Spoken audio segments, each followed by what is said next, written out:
సద్గురు జ్యోతిషాలయం నుండి 2026 మే నెలలో వార ఫలాలు 8వ తారీఖు నుండి మొదలు పెడితే 14 మే వరకు శుభాశుభ ఫలితాలు ఎలా ఉన్నాయి అనంటే, వేసవి ఎక్కువగా ఉంది. అగ్ని నక్షత్రం కూడా 4వ తారీఖు నుంచి స్టార్ట్ అయింది. ఎండ తాపడం చాలా తీవ్రంగా ఎలా ఉంది, ఎందుకంటే సూర్యుడు ఇంటికి కుజుడు వచ్చి స్థిరపడుతున్నాడు. మే 10వ తేదీ నుంచి కుజుడు మేషరాశిలో వచ్చి స్థిరపడతాడు. అలా స్థిరపడిన తర్వాత ఎండ చాలా తీవ్రంగా అవుతుంది. కత్తరి ఎండ ప్రారంభం అవుతుంది. కేతు భగవానుడు సింహరాశిలో ఉన్న కాలం అంటారు. ఈ గ్రహ సంయోగం 12 స్థానంలో ఉంది. ఈ సమయంలో చంద్రుడు అనురాధ నక్షత్రంలో తన ప్రయాణాన్ని ప్రారంభించి ధనిష్ట నక్షత్రంలో ముగుస్తాడు. ఈ నెలంతా కూడా చంద్రుడు భాగ్యస్థానానికి వెళ్తున్నాడు. జ్యోతిష్ శాస్త్రరీత్యా ద్వాదశ రాశుల్లో ఆఖరి రాశి అయినటువంటి మీనరాశి మిత్రులారా, మే 8 నుండి మే 14, 2026 ఈ వారం మీకు శుభాశుభ ఫలితాలు ఎలా ఉన్నాయి అనంటే, మంచి అవకాశం, దానికి తోడు రియలైజేషన్ కూడా ఉండాలి. అవన్నీ ఉంటే కీలకమైన మార్పులు వచ్చే అవకాశాలు ఉన్నాయి. గురు మీ అధిపతి శుభ ప్రభావం ఇస్తున్నాడు. శని జన్మస్థానం వల్ల కొంత పరీక్ష ఏళ్ళనాడు శని జరుగుతుంది. జన్మ శనిగా ఉన్నాడు. చంద్రుడు భావోద్వేగాలను పెంచుతున్నాడు. ఫెయిత్ ప్లస్ పేషెన్స్ ఉంటే పాజిటివ్ రిజల్ట్స్ మీకే. వ్యాపారంలో మంచి అవకాశాలు రాబోతున్నాయి. క్రియేటివ్ ఐడియా వల్ల మీకు మంచి అవకాశాలు రాబోతున్నాయి. ఉద్యోగంలో కొత్త ఆపర్చునిటీస్ వస్తున్నాయి. జాబ్ చేంజ్ లేదా రోల్ చేంజ్ లేదా ప్లేస్ చేంజ్ లేదా కంట్రీ చేంజ్, రిలీజియన్ చేంజ్ అన్ని మారే వచ్చే అవకాశాలు ఉన్నాయి. ఇన్కమింగ్ వచ్చేసి గ్రాడ్యువల్గా పెరుగుతుంది. వారం అంతా అన్ఎక్స్పెక్టెడ్ గెయిన్స్ వస్తున్నాయి. కానీ ల్యాండింగ్ విషయంలో జాగ్రత్త అని చెప్పచ్చు. కుటుంబ విషయంలో ఫ్యామిలీ సపోర్ట్ ఉంటుంది. ఎమోషనల్ బాండింగ్ స్ట్రాంగ్ అవుతుంది. ఒక శుభవార్త వచ్చే అవకాశాలు బాగున్నాయి. రాజకీయ రంగంలో ఉన్న వారికి మీ ఇన్ఫ్లుయెన్స్ పెరుగుతుంది. సపోర్ట్ సిస్టమ్ స్ట్రాంగ్ గా మీకోసం వర్క్ చేస్తూ ఉంటుంది. వ్యవసాయదారులకి నీటి సంబంధిత చిన్న చిన్న ఇబ్బందులు వచ్చే అవకాశాలు ఉంటాయి. జాగ్రత్త పడండి. కోర్టు విషయాలన్నీ కూడా స్లోగా ఉన్నాయి. పాజిటివ్ నెగిటివ్ మిశ్రమంగా కనబడుతున్నాయి. షేర్ మార్కెట్ మీడియం గెయిన్స్ అని చెప్పచ్చు. మంచి తెలివితో ఇన్వెస్ట్ చేయండి. లాంగ్ టైంలో, షార్ట్ టైం వద్దు. విద్యార్థులకి కాన్సన్ట్రేషన్ ఇంప్రూవ్ అవుతుంది. క్రియేటివ్ సబ్జెక్ట్స్కి మంచి టైము, మీకు మంచి సక్సెస్ ఛాన్సెస్ ఉన్నాయి. ఎమోషనల్ స్ట్రెస్ వద్దు. ఆరోగ్యపరంగా మెడిటేషన్ లేదా యోగా లాంటిది ఎక్కువ చేయండి, లేదా నడక చేయండి, మంచిది. కొంచెం భగవంతుని అనుగ్రహం కూడా కావాలి. గురుబలం కూడా మీకు ఉంది కాబట్టి మీరు ప్రార్థన చేయవలసినటువంటి దేవుడు పరిహారాలను కూడా గురువారం గురువుకి ప్రార్థన చేయండి. పసుపు పువ్వులు సమర్పించండి. శనగలు కందులతో దానం చేయండి. శనగలతో 108 మాల వేయండి. ఓం నమో నారాయణాయ, ఓం సద్గురువే నమః, గురువే నమః అని చెప్పి ప్రార్థన చేయండి. ఇది చేస్తే మీకు అదృష్టం మరియు ప్రశాంతత కూడా వస్తుంది. ఈ వారం మీరు డివైన్ గైడెన్స్ గా తీసుకోవాలి. మనసు చెప్పింది వినండి, దారి సరి అయినదిగా ఉంటుంది. మీ యొక్క వ్యక్తిగత జాతకం తెలుసుకోవాలనుకుంటే మీ పరిసర ప్రాంతాల్లో ఉన్నటువంటి గురువుని సంప్రదించండి. లేదా గురుగారు మీ ద్వారానే మేము జాతకం తెలుసుకోవాలనుకుంటున్నామనంటే మీ పేరు, date of birth, time of birth, place of birth మా యొక్క డిస్ప్లేలో కనబడుతున్నటువంటి నెంబర్కి వాట్సాప్ చేయండి, కాల్ చేయండి. మీ అపాయింట్మెంట్ ఫిక్స్ చేసుకోండి. విజయోస్తు. జ్యోతిష్ శాస్త్రం అనేది పడుతున్న వర్షానికి ఒక గొడుగు మాత్రమే, కానీ జ్యోతిష్యం జీవితం కాదు. మీరు మిమ్మల్ని నమ్మండి, మీ యొక్క ఇష్టదేవాన్ని కులదేవాన్ని నమ్మండి. విజయోస్తు. చంద్రమౌళి వెంకటేష్ శర్మ.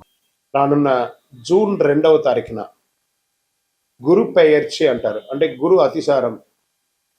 గురు ఎప్పుడైతే స్థానం మారుతాడో వాళ్ళ జీవితాలే మారుతాయి అంటారు. అలాంటి అద్భుతమైనటువంటి ఒక మహా అద్భుతం 2026 జూన్ 2వ తారీఖున గురువు మిథున రాశి నుంచి కర్కాటక రాశికి రాబోతున్నారు. ఈ రోజుని పండుగలాగా జరుపుకోవాల్సినటువంటి ఒక సమయం. అందరూ ప్రజలంతా కూడా సుఖ సంతోషాలతో ఫలితాలు కలిగే ఒక అద్భుతమైనటువంటి నిజం అన్నమాట ఈ యొక్క అతిసారం. కారణం ఏమంటే, ఈ సంవత్సరం గురువే కర్కాటక రాశిని శాసించేవారుగాను ఉచ్చ స్థితిని పొందుతున్నారు కర్కాటక రాశిలో. సరే, ఉచ్చ స్థితి పొందినటువంటి గురువు ఏం చేస్తాడు? సాధారణంగానే గురువు వచ్చాడంటే, గురుబలం వచ్చిందంటే మంచి జరుగుతుందని ఒక పేరుంది. ప్రత్యేకించి ఉచ్చ స్థితి పొందినటువంటి గురువు ఏం చేస్తాడు? అందులోనూ గురు భగవానికి చాలా ఇష్టమైనటువంటి ఇల్లు కర్కాటక రాశి. అందుకే గురు చంద్ర యోగం, చంద్రుని యొక్క ఇల్లు. గురు చంద్ర యోగం ఏర్పడబోతుంది. ఈ సంవత్సరంలో ఎన్నో యోగాలు రావడానికి సిద్ధంగా ఉన్నాయి. Get ready. ప్రతి రాశిలోనూ గురు భగవానుడు ఆయన చక్రం తిప్పబోతున్నాడు. Get ready. రాశి ప్రకారం ఎవరు పాప ఫలితాల నుంచి బయటపడబోతున్నారు, ఎవరు యోగాన్ని పొందబోతున్నారంటే, వివాహం కాని వారికి వివాహం, పిల్లలు లేని వారికి పిల్లలు. గురు పేర్చండి మన ఇంట్లో జరిగే ఒక పెద్ద శుభకార్యం లాంటిది అనమాట. 12 రాసుల వారంతా ఈ గురు పేర్చలో ఎప్పుడు వస్తుందా అని ఎదురు చూస్తూ ఉన్నటువంటి సమయం. గురు పేర్చి అనేది గురు అతిసారం స్థానం మారే యొక్క అద్భుతమైనటువంటిది. 12 రాసుల వారంతా కూడా ఈ జ్యోతిష్ శాస్త్రంలో గురుబలం ఎప్పుడు వస్తుందయ్యా, మా అమ్మాయికి పెళ్లి చేయాలి, గురుబలం ఎప్పుడు వస్తుందండి, మా కుటుంబంలో సంతాన యోగం కావాలి, గురుబలం ఎప్పుడు వస్తుందండి, వ్యాపార ఉద్యోగం బాగుండాలి అని అడుగుతూ ఉంటారు ప్రతి ఒక్కళ్ళు కూడా. జ్యోతిష్ శాస్త్రంలో వచ్చేసింది ఆ సమయం. అదే ప్రశ్న అందరికి ఎప్పుడు వస్తుంది. గురు కటాక్షం ఉంటేనే పెళ్లి, సంతానం, ఇంట్లో జరిగే అన్ని శుభ కార్యక్రమాలు జరుగుతాయి. గురు భగవానుడు ఏం చేస్తారంటే ప్రతి సంవత్సరం ఒక రాశిలో ఒక సంవత్సరాన్ని గడుపుతాడు. 1 సంవత్సర కాలం గడుపుతాడు ఒక్కొక్క రాశిలోనూ. గురు భగవానుడు ఈ సంవత్సరం మిథున రాశి నుండి కర్కాటక రాశికి జూన్ 2వ తారీఖున వచ్చి 1 సంవత్సర కాలం అక్కడే ఉండి ఉచ్చ స్థితిని పొందుతాడు. ఎప్పుడు 3 దివ్య దృష్టిలు ఉంటాయి. ఎప్పుడు కూడా గురువుకి 3 దివ్య దృష్టిలు ఉంటాయి. గురు విషయానికి వస్తే ప్రత్యేకంగా చెప్పాలంటే మకర యాళి, కర్కాటక యాళి అని అంటారు. ఈ మకర యాళి అంటే వేదాలను దాచిపెట్టినటువంటి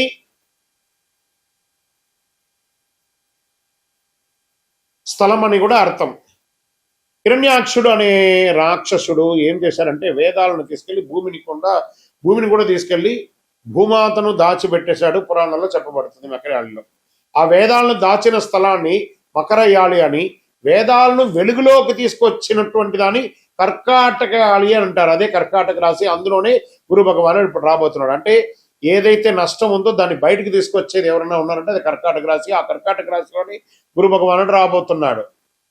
అలాంటి కర్కాటక రాశి గురువు ఉచ్చస్థితి పొందినప్పుడు ఏమవుతుందంటే, జ్యోతిశాస్త్రంలో ఉచ్చస్థితి పొందడం కూడా ఇదే మొదటిసారి కర్కాటకంలో. అది చంద్రుని ఇల్లు. దాన్ని గురుచంద్ర యోగం కూడా అంటారు. దీంట్లో 5వ దృష్టి వృశ్చిక రాశిని చూస్తున్నాడు. ఇక్కడ చెప్తున్నాడు మళ్ళీ, నా హృదయంలో ఎడమ వైపు ఉన్నటువంటి వృశ్చిక రాశి మిత్రులారా, దిస్ ఈస్ ఫార్ యూ. 5లో గురువు వచ్చాడంటే ఇంకా యోగమే. యోగం అంటే యోగమే. ఇదేంది గురుగారు మీరు ఏమో వృశ్చిక రాశికి చాలా బాగుంది అంటారు, మరి మాకేం కనబడట్లేదు. ప్రయత్నం చేయండి. జూన్ 2 తర్వాత చూడండి, పట్టిందల్లా బంగారం. జాక్పాట్. ఈ ప్రపంచంలో ఎవరైనా వృశ్చిక రాశి వాళ్ళు ఉన్నారంటే వాళ్ళు నా దగ్గర జాతకం చెప్పించుకోవాలి. అంత యోగం జరగబోతుంది. 5లో గురువు మీ జీవితంలో ఒక్కసారి వస్తున్నాడు. ఇక్కడ ఆయనకు 3 చూపులు ఉన్నాయి. 5, 7, 9. 5వది యోగ దృష్టి, 7వది కళత్ర దృష్టి, 9వది భాగ్య దృష్టి అంటారు. ఇప్పుడు గురువు 5వ స్థానంలో వృశ్చిక రాశిని చూడగా అది కుజుని రాశి కాబట్టి కుజునిపై గురువు దృష్టి పడినప్పుడు దానికి గురుమంగళ యోగం. వృశ్చిక రాశికి ఏమొస్తుంది? గురుమంగళ యోగం అనే ఒక యోగం కూడా రాబోతుంది. ఓకే, ఈ సంవత్సరం ఆశ్వీజ మాసంలో కుజుడు కర్కాటకంలో నీచ స్థితిని పొందుతున్నాడు. కుజుడు నీచ స్థితిని పొందినప్పుడు ఉచ్చ స్థితిలో ఉన్న గురువు అక్కడే ఉంటాడు కాబట్టి ఇద్దరి కలయిక వల్ల నీచ భంగ రాజ యోగం అవుతుంది. ఇది ఈ సంవత్సరంలోనే జరుగుతుంది. అదే గురువు మంగళ యోగంగా ఏర్పడుతుంది. తర్వాత గురువు మకర రాశిని చూస్తున్నాడు. మకర రాశికి యోగం. ఆయన మకరాన్ని చూడడం అంతా శుభం పరిగణించకపోయినా మకర రాశికి రాహు భగవానుడు డిసెంబర్ 6వ తేదీన వస్తున్నాడు.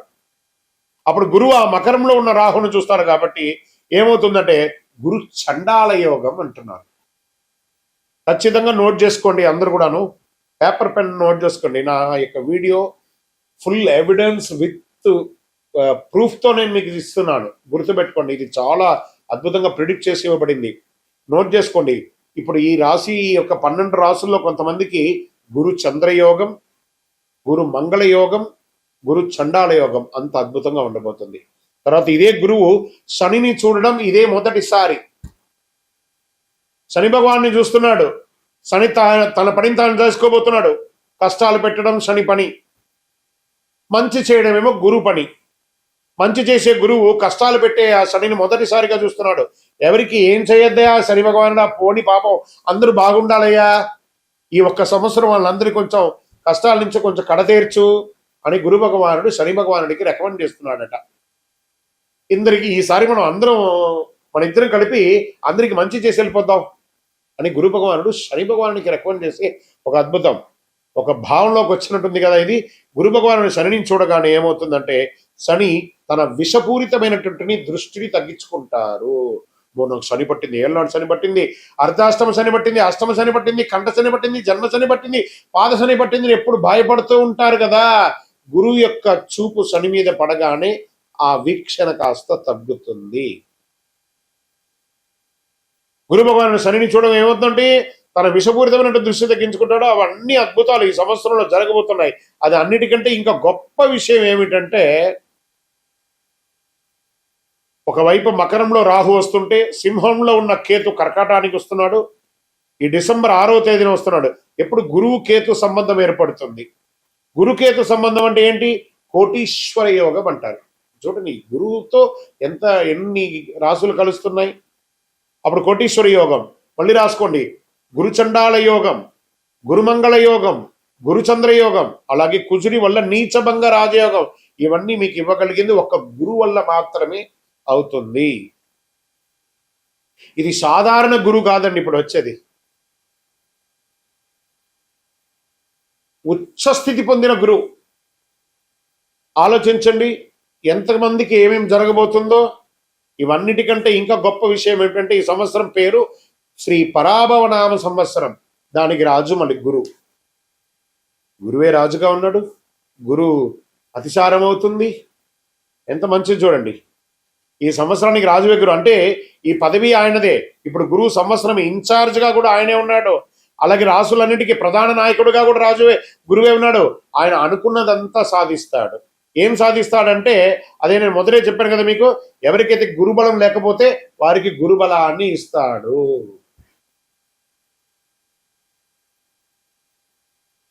పెళ్లి సంతానం ఆగిపోయి ఉంటుంది కదా, ఉద్యోగాలు ఆగిపోయి ఉంటుంది కదా, వాటి అన్నింటినీ కూడా క్లియర్ చేస్తాడు. బంగారు వర్షం లాగా కురిపిస్తాడండి. ఇది ఎలా ఉంటుందంటే మేషరాశి వారికి ఏళ్ళనాడు శని ఉంది, కుంభరాశి వారికి కుంభరాశి వారికి ఏళ్ళనాడు శని, మీనరాశి వారికి ఏళ్ళనాడు శని, సింహరాశి వారికి అష్టమ శని, ధనుసు రాశి వారికి అర్ధాష్టమ శని. ఒక శుభవార్త రాసుకోండి. ఈ శని మీద బాధపడుతున్న వాళ్ళకి అందరికి శుభవార్త. ఎందుకలా చెప్తున్నా అంటే వారిపై ఉన్న శని ప్రభావం తగ్గిపోతుంది. కుంభరాశి వారు తమ పాద శని దశగా న్యాయంగా అనుభవించాల్సిందే కదా, అది ఎస్కేప్. జన్మ శనిని మీనరాశి వారు అనుభవించాల్సిందే కదా, అది కూడా ఉండదు. కానీ గురు దృష్టి పడితే అది క్లియర్ అయ్యి వారికి దాదాపు రానున్న 2.5 సంవత్సరాలు ఉపశమనం అని చెప్పచ్చు. ఇది ఎంత అద్భుతం. అర్ధాష్టమ శని ఉన్నటువంటి సింహానికి, అష్టమ శని ఉన్న సింహానికి, అర్ధాష్టమ శని ఉన్నటువంటి ధనుసుకి, మేష ఇక్కడ లాభపడే వాళ్ళు, ఇబ్బందిగా ఉన్న వాళ్ళు కూడా లాభపడే రాశులు ఏమన్నంటే మేషరాశి, సింహరాశి, తర్వాత ధనుసు రాశి, దాని తర్వాత మకర రాశి, కుంభరాశి, మీనరాశి. వీళ్ళందరూ కూడా శనితో కొంచెం ఇబ్బంది ఉన్నారు కదా, అన్ని కూడా క్లియర్ అయిపోతుంది. ఆయన ఏం చేస్తున్నారు, మీరు శనిలో ఉన్నా కూడా మీకు నా వల్ల మీకు ఉపశమనం, నేను శనితో రికమెండ్ చేయించాను అన్నట్టుగా ఇస్తున్నాడు.